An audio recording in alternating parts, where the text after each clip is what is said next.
నమస్తే మాధవిరెడ్డి గారు. నమస్తే అండి. మాధవిరెడ్డి గారు, welcome to Vishnu talks. Thank you అండి, thank you for calling. So Madhavi Reddy గారు, గత 4 నెలల నుంచి మార్కెట్లో సిచ్యువేషన్ ఏంటో చాలా దగ్గరగా చూస్తున్నాం.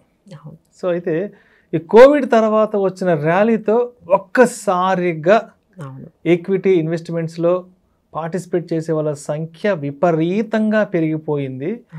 ఇప్పుడు దాదాపు 17 కోట్ల డిమాట్ అకౌంట్లు ఇండియన్ స్టాక్ మార్కెట్లో ఉన్నవి. అవునండి. సో 21, 22లో 23లో వచ్చిన రిటర్న్స్ అంతా దృష్టిలో పెట్టుకొని ఎక్కువగా కూడా మార్కెట్లోకి వచ్చేసారు. అవును. సో ఇక్కడ వరకు బాగానే ఉంది, డబ్బులు బాగా వచ్చాయి. మొన్న ఆగస్టు, సెప్టెంబరు 20 దాకా అందరు హ్యాపీగా ఉన్నారు. 2024 సెప్టెంబరు 15, 20 దాకా అందరు హ్యాపీగానే ఉన్నారు. సెప్టెంబర్ 25 తేదీ నుంచి కొంత మొత్తం క్యాలిక్యులేషన్స్, ఈక్వేషన్స్ మారిపోయినాయి. అవునండి. సో ఇప్పుడు అందరూ ఏం భయపడుతున్నారంటే, మొత్తానికి స్టాక్ మార్కెట్లో ఉన్న వాలటాలిటీ ఏంటి, బేరిష్ మార్కెట్ అంటే ఏంటి, కరెక్షన్ అంటే ఏంటి అనేది ఇప్పుడు బాగా అందరికీ అర్థమైంది.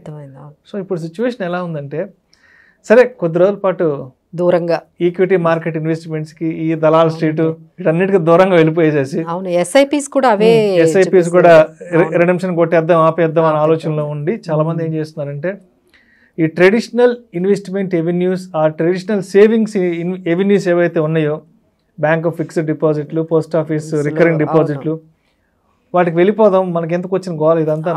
కొత్త వాళ్ళు కదండి వచ్చిన వాళ్ళందరూ కూడా ఎక్స్పీరియన్స్ లేని వాళ్ళు, అందరూ ఎక్స్పీరియన్స్ లేరు. ఇవన్నీ అర్థం చేసుకోవాలంటే చాలా టెక్నికల్ నాలెడ్జ్ అవసరము. ఈ మార్కెట్ ని స్టడీ చేయాలంటే ప్రపంచంలో ఏం జరుగుతుందో రోజు పేపర్లో చదువుకోవాలి, పనులు మానేసి.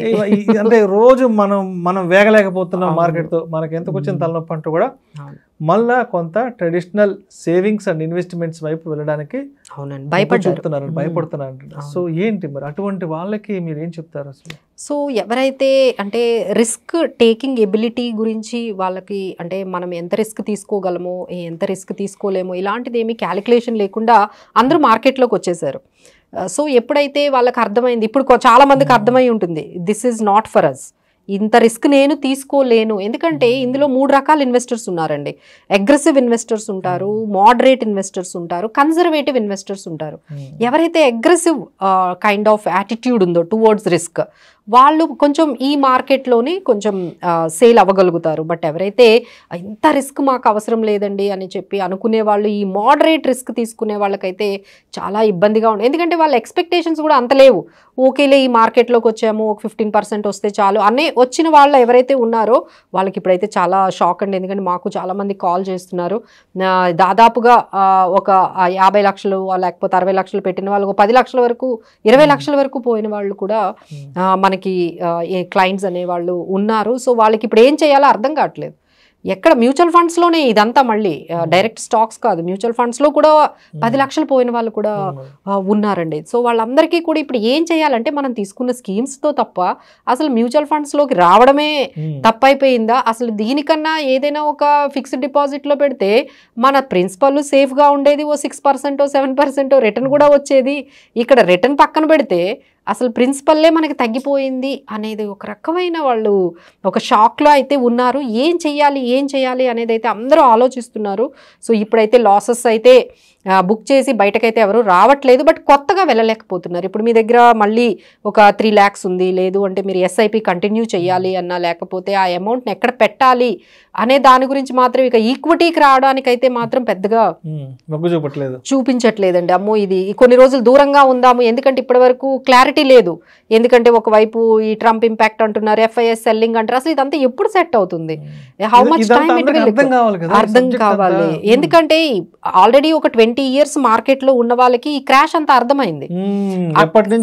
ఎప్పట్లో ఉన్న వాళ్ళకి ఏంటంటే ఈ కోవిడ్ లో ఒకసారి జరిగింది, 2008 లో ఒకసారి జరిగింది, 2022 లో ఒకసారి, ఇలా జరుగుతున్న వాళ్ళకైతే ఇది అంత అలవాటే. దీస్ ఆర్ ఆల్ ముందుకు వెళ్ళిపోతున్నారు. బట్ ఎవరైతే ఇప్పుడే వచ్చారో వాళ్ళకైతే మాత్రం ఇందులో ఏం చేయాలి అనేది మాత్రం అయితే తెలియట్లేదండి. సో వాళ్ళందరూ ఇప్పుడు కొత్తగా వచ్చిన అమౌంట్ని ఇందులో పెట్టకుండా ఇంకా మళ్ళీ వద్దు, మనకి ఇది చాలా రిస్క్ చాలా ఎక్కువగా ఉంది, ఎవరైతే రిస్క్ ఎవర్స్ ఉన్నారో, లేదు మేము ఎంత రిస్క్ తీసుకోదలుచుకోలేదు అని మీరు కానీ ఆలోచిస్తున్నట్లయితే మీకు ఇంకొక బెస్ట్ ఆప్షన్. అసలు వీళ్ళందరూ ఎందుకు వచ్చారు? ఫస్ట్ థింగ్ ఏంటంటే, ఎప్పుడైతే బ్యాంక్ ఇంట్రెస్ట్ రేట్స్ తగ్గిపోయాయో, 4%, 5% ఇవ్వగానే వాళ్ళందరికీ ఫ్రస్ట్రేషన్ వచ్చేసింది. అసలు ఈ 4%, 5 అంటే 1,500తో ఏం బ్రతుకుతాము, ఇలా అయితే మన గోల్స్ ఎలా రీచ్ అవుతాము అనే ఆ భయం నుంచి వాళ్ళందరూ కూడా బయటకు వచ్చారు.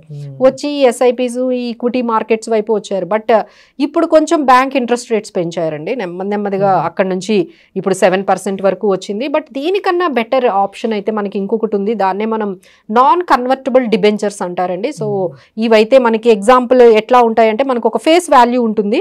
సో ఫేస్ వాల్యూ కాకపోతే ఇందులో తక్కువ అమౌంట్ పెట్టడం ఉండదండి, ఎస్ఐపి లాగా 500,000 పెట్టడం ఉండదు. బట్ 1 lakh అట్లా మనకి మల్టిపుల్స్ పెట్టుకోవచ్చు. వాళ్ళు ముందుగానే ఫిక్స్డ్ ఇన్కమ్ మీకు ఎంత వస్తుంది, ఇంట్రెస్ట్, కూపన్ ఇంట్రెస్ట్ రేట్ ముందుగానే చెప్తారు. లెట్స్ సే ఎగ్జాంపుల్ మీకు ఒక 10% ఇస్తాము, 10.75% ఇస్తామని ముందుగానే చెప్తారు. సో ఎవ్రీ ఇయర్ మీకు ఇస్తారు. బట్ మెచ్యూరిటీ పీరియడ్ ఒకటి ఉంటుందండి.